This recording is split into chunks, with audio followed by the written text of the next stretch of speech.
Life as a man is exceptionally difficult. I say the most beautiful and the most terrifying thing about being a man is you're born without value. Society doesn't care about you. You're only going to be cared about based on how useful you are. You have the chance to build yourself up and become a superhero if you're prepared to do the hard work and be indefatigable enough to never quit. But if you're going to stand around and wait for a handout, nobody's going to ever respect you. I think that a lot of people have forgotten about how difficult and how competitive it is as a man. We're always in constant competition with each other. And it's your duty as a man to stand up and say, I want to be as important and strong and good-hearted and God-fearing as possible. And I need to work hard to achieve those things. If you look at the true warriors of humanity, you look at the true empire builders, you look at the true titans who are constructing a better world, they're less about pleasure seeking because they understand that if you want to have a great life, a soaring life, look at what most people do and do the opposite. Growth comes through discomfort. You look at a great athlete, it's the way they show up in the championship game is simply how they showed up in the lonely light of the early hours at practice. To have the results only 5% of the population have, you've got to be willing to do the things that only 5% of the population are willing to do. I was a 4-time kickboxing world champion. For 12 years, I trained 5 hours a day, 6 days a week. And I was motivated to train probably about 25% of the time. The rest of the time I went because I am disciplined. You don't feel like going through that on a Wednesday morning when you wake up, and you have to do it because you're disciplined. You're either a disciplined individual or you are not a disciplined. There's a difference between want and want. And I say this all the time. People say to me, I want to be rich. And I say, okay, well, I want to be able to ice skate. But I don't want to be able to ice skate enough to go learn how to ice skate. I can't be bothered. I mean, surely if I could click my fingers and be a figure skater, I'd click my fingers. Who wouldn't? But I don't want to actually go train because I don't want it enough. And this is the exact point with money. Everyone wants money put on their lap. If you truly wanted money, you wouldn't be able to sleep until you fucking had it. The masters make the hardest things in the world look easiest. And in the moments where you push yourself, those moments tend to lead to success. But you've got to stop rationalizing, stop making excuses, stop telling yourself little watered down assessments of where you're really at. Tell yourself the truth. And the truth shall set you free. And the truth that I had to come to grips with, that I wasn't in charge of my destiny. The truth was that I wasn't giving all that I had. The truth was that there are some things that I wanted to do, but I didn't have the courage to act on those things. I had to start looking at my life differently. I started going to work earlier. I started being the last one to leave there. I started working harder than anybody else. I am not motivated to do the things I'm supposed to do. I don't wake up full of joy. I have to go to the gym, or that I have to work, or I deal with crap. I don't feel motivated to do them. I'm disciplined. I do them regardless of how I feel. Whether I'm in the mood to do it or I'm not in the mood to do it, it gets done. That's discipline. Discipline's a real thing. Motivation is fleeting. You're never going to be permanently motivated. If you're the kind of person who can only try hard at something he enjoys, then you're going to fail. If you truly want to win, you can't only want to win when you're happy, and you can't only want to win when you're motivated. You're competing against men like me who will perform even when it's raining, not only when the sun is shining. And if you're going to be the kind of person who can only do it, one of those scenarios you are going to lose. You must be prepared to perform all of the time. I have a lot of people who message me and say, I struggle with motivation. My answer is simple. Then stay a loser. If you can't find the motivation to not be a loser, then I strongly recommend you just stay a loser, stay in your lane, and stay out of my way. I have no time for people who cannot find the motivation to fix themselves and fix their own lives.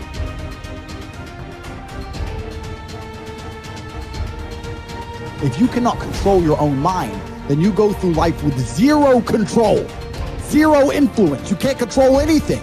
You're just a feather in the wind, waiting for life to blow you from happy place to sad place to happy place to sad place, completely hoping on the gods to be fortunate to you, because if any genuine discomfort comes your way, we're clouded with doubt, and we wonder why it is so difficult for us to grow into the best version of ourselves. We wonder why it is so difficult to climb that mountain, to get over that obstacle. It's because we are not looking at the opportunity with the right perspective.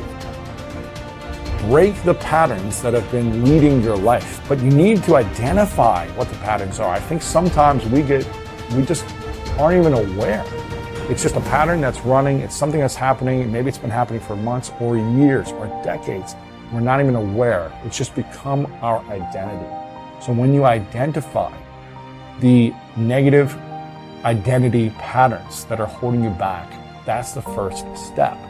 And you can start to really shift and replace it with a new identity, a new pattern that you can implement. What you do is you pick up your past and you embrace it. You understand it, you accept it, as I had to go through these things that I had to go through in order for me to get to this place today. And the evidence for that is that I did. You don't need any more evidence. You did. And then you toss it. You toss it. You embrace it and you toss it. And you merge into the now by giving up your attachment. Before you can do something, you first must be something. So you've got to be it intellectually.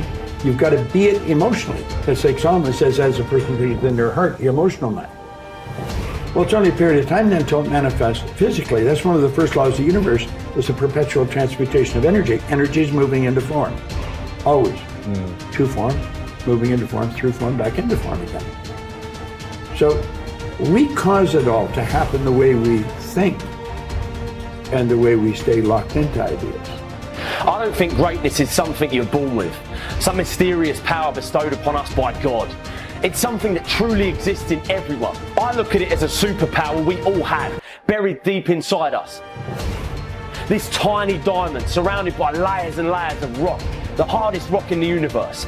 And every time you do something good, a piece of that rock breaks away. We control where awareness goes, we're controlling where energy is flowing. And if we're controlling where energy is flowing, we're controlling what's manifesting in our life. All I need to do is control where my awareness goes. And if I can control where my awareness goes, I can control where my energy is flowing. And if I can control where my energy is flowing, I can control what is manifesting in my life. Every single person that wins big, every single person that you look at, every single person that you're inspired by, every single person that you aspire to be like, they only have one plan, and that is they are going to win or they are going to die trying. You can make your dream into a reality, but it will only take one person to believe that it's possible. It will only take one person to put in the work. That person is you. If you're sitting down and you start thinking about some future worst case scenario that you're conjuring up in your mind, and you begin to feel the emotion of that event, your body doesn't know the difference between the event that's taking place in your world, outer world, and what you're creating by emotion or thought alone. So most people then, they're constantly reaffirming their emotional states. So when it comes time to give up that emotion, they can say, I really want to do it. But really the body is stronger than the mind because it's been conditioned that way. So the servant now has become the master. And the person all of a sudden, once they step into that unknown, they'd rather feel guilt and suffering because at least they can predict it. Being in the unknown is a scary place for most people because the unknown is uncertain. And people say to me, well, I can't predict my future. I'm in the unknown, and I always say the best way to predict your future is to create it. Not from the known, but from the unknown. What thoughts do you want to fire and wire in your brain? What behaviors do you want to demonstrate in one day? The act of rehearsing them mentally, closing your eyes, and rehearsing the action.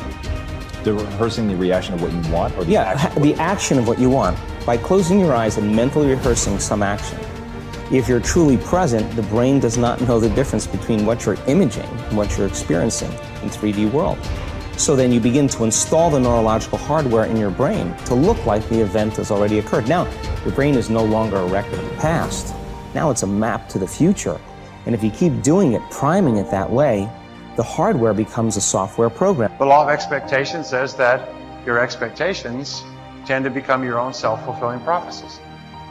In other words, what you expect to happen usually does. And if your expectations are based on false information, so you have false expectations, that's what will happen anyway.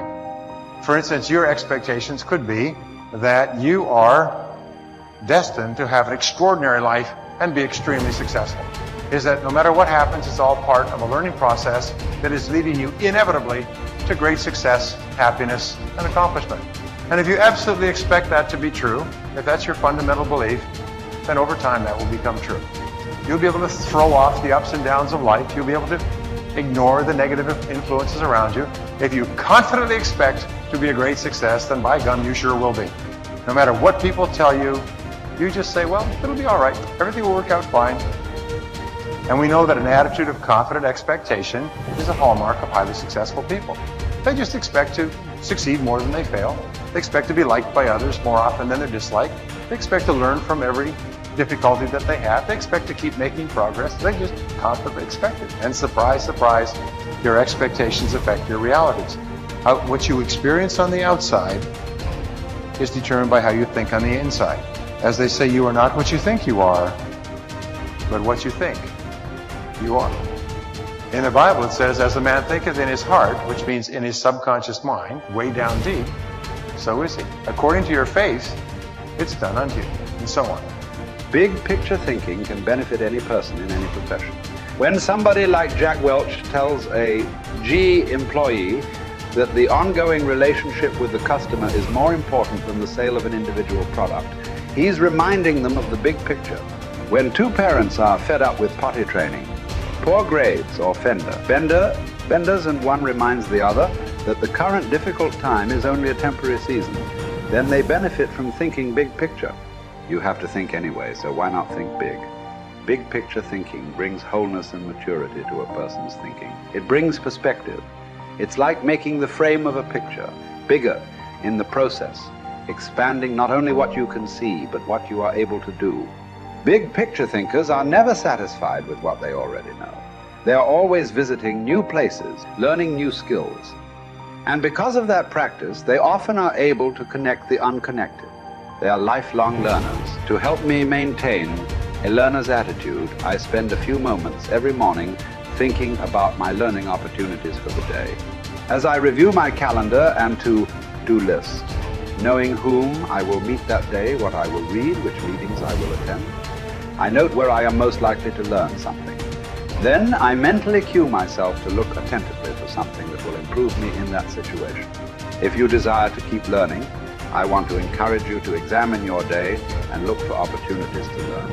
Writer Henry David Thoreau wrote, "Many an object is not seen, though it falls within the range of our visual ray, because it does not come within the range of our intellectual ray." Who you are determines what you see and how you think.